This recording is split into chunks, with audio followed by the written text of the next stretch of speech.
राधे राधे दोस्तों। कैसे हैं दोस्तों? दोस्तों, वीडियो शुरू करने से पहले मैं उन लोगों को धन्यवाद देना चाहती हूं जिन्होंने मेरे चैनल को सब्सक्राइब किया है। आपसे निवेदन है दोस्तों, मेरे चैनल को सब्सक्राइब करें जो कि बिल्कुल फ्री है। सब्सक्राइब करके मुझे सपोर्ट करें। मैं हमेशा आप लोगों के लिए अच्छी अच्छी कहानियां लेकर चैनल पर आती हूं।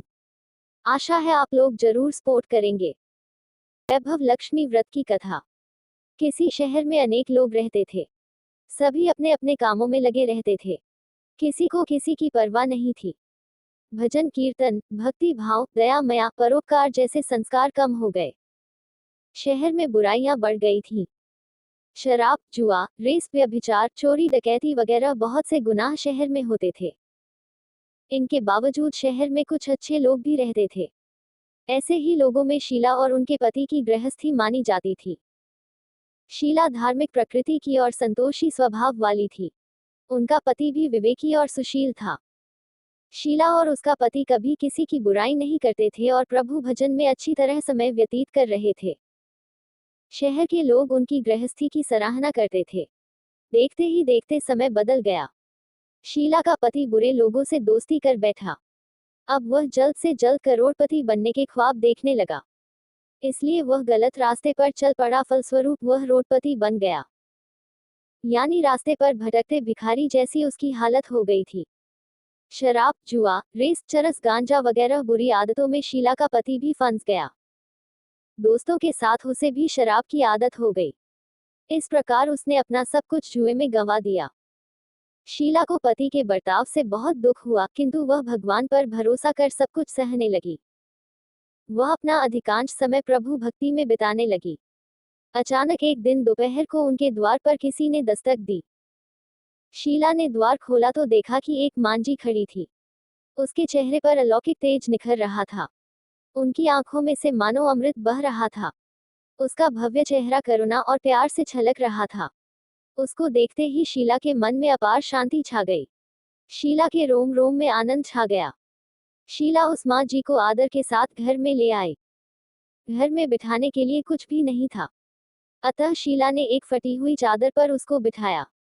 माँ जी बोली, क्यों शीला, मुझे पहचाना नहीं? हर शुक्रवार को लक्ष्मी जी के मंदिर में भजन कीर्तन के समय मैं भी वहां आती हूँ। इसके बावजूद शीला कुछ समझ नहीं पा रही थी। फिर माँ जी बोली, तुम बहुत दिनों से मंदिर नहीं आई, अतः मैं तुम्हें देखने चली आई। माँ जी के अति प्रेम भरे शब्दों से शीला का हृदय पिघल गया। उसकी आंखों में आंसू आ गए और वह बिलख बिलख कर रोने लगी। माँ जी ने कहा, बेटी, सुख और दुख तो धूप और छांव जैसे होते हैं। धैर्य रखो बेटी, मुझे अपनी सारी परेशानी बता। माँ जी के व्यवहार से शीला को काफी सबूर मिला और सुख की आस में उसने माँ जी को अपनी सारी कहानी कह सुनाई। कहानी सुनकर माँ जी ने कहा, कर्म की गति न्यारी होती है। हर इंसान को अपने कर्म भुगतने ही पड़ते हैं। इसलिए तू चिंता मत कर। अब तू कर्म भुगत चुकी है। अब तुम्हारे सुख के दिन अवश्य आएंगे। तू तो माँ लक्ष्मी जी की भक्त है। माँ लक्ष्मी जी तो प्रेम और करुणा की अवतार हैं। वे अपने भक्तों पर हमेशा ममता रखती हैं। इसलिए तू धैर्य रखकर माँ लक्ष्मी जी का व्रत कर। इससे सब कुछ ठीक हो जाएगा। शीला के पूछने पर माँ जी ने उसे व्रत की सारी विधि भी बताई। माँ जी ने कहा, बेटी, माँ लक्ष्मी जी का व्रत बहुत सरल है। उसे वलक्ष्मी व्रत या वैभव लक्ष्मी व्रत कहा जाता है। यह करने वाले की सब मनोकामना पूर्ण होती है। वह संपत्ति और यश प्राप्त कराता है। शीला यह सुनकर आनंदित हो गई और आंखें बंद करके संकल्प करने लगी। शीला ने संकल्प करके आंखें खोली तो सामने कोई न था। वह विस्मित हो गई कि माँ जी कहाँ गई। शीला को तत्काल यह समझते देर न लगी कि माँ जी और कोई नहीं, साक्षात लक्ष्मी जी ही थी। दूसरे दिन शुक्रवार था। सवेरे स्नान करके स्वच्छ कपड़े पहनकर शीला ने माँ जी द्वारा बताई विधि से पूरे मन से व्रत किया। अंत में प्रसाद वितरण किया। यह प्रसाद पहले पति को खिलाया। प्रसाद खाते ही पति के स्वभाव में फर्क पड़ गया। उस दिन उसने शीला को मारा नहीं, सताया भी नहीं। शीला को बहुत आनंद हुआ। उनके मन में वैभव लक्ष्मी व्रत के लिए श्रद्धा बढ़ गई। शीला ने पूर्ण श्रद्धा भक्ति से 21 शुक्रवार तक वैभव लक्ष्मी व्रत किया। 21वें शुक्रवार को मां के कहे मुताबिक उद्यापन विधि करके 7 स्त्रियों को भोजन कराया और वैभवलक्ष्मी व्रत की 7 पुस्तकें उपहार में दी। फिर माताजी के धनलक्ष्मी स्वरूप की छवि का वंदन करके भाव से मन ही मन प्रार्थना करने लगी, हे मां धनलक्ष्मी, मैंने वैभवलक्ष्मी व्रत करने की मन्नत मानी थी, वह व्रत आज पूर्ण किया है।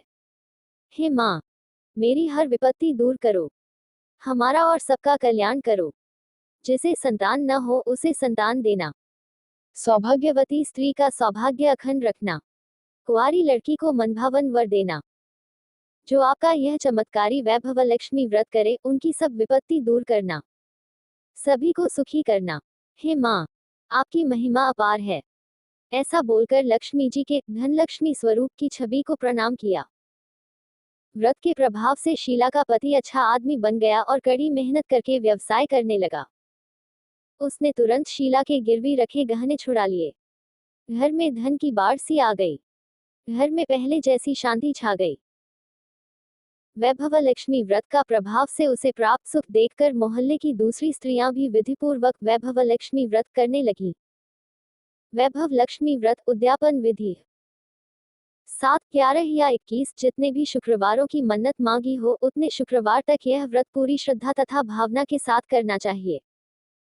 आखिरी शुक्रवार को इसका शास्त्रीय विधि के अनुसार उद्यापन करना चाहिए। कहानी कैसी लगी दोस्तों, अपनी राय कमेंट बॉक्स में जरूर शेयर करें।